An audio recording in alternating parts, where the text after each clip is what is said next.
Chaque jour, Charles et Carole vous présentent la leçon de l'école du sabbat.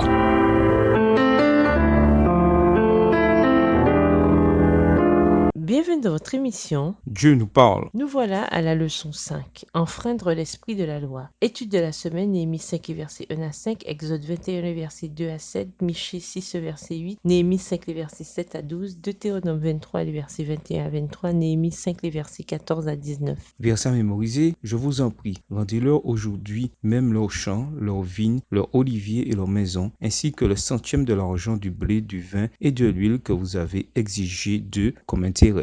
Néhémie 5, verset 11. Encore aujourd'hui, nous autres humains avons du mal avec la question de la richesse, de la pauvreté, du fossé entre riches et pauvres et de ce que nous pouvons y faire. Oui, Jésus a dit que les pauvres, vous les avez toujours avec vous. Matthieu 26, verset 11. Mais ce n'est pas une excuse pour ne rien faire pour leur venir en aide. Au contraire, la Bible nous conseille vivement de faire notre part pour aider. Nous pouvons difficilement nous qualifier de chrétiens dans le cas contraire. Comme il est fascinant également que même au sein des épreuves et des tribulations, des exilés de retour pour rebâtir Jérusalem, ce thème apparaisse. Non seulement celui de la pauvreté et des pauvres, mais celui de la question plus problématique encore des riches qui oppriment les pauvres. C'était déjà un problème avant l'exil, et maintenant, une fois de retour dans leur propre pays, il refait surface. Cette semaine, nous examinerons une autre manifestation de ce thème très ancien et la manière dont Néhémie s'en est occupé. Comme nous le verrons, ce qui aggravait cette oppression, c'est qu'elle se faisait selon la lettre de la loi,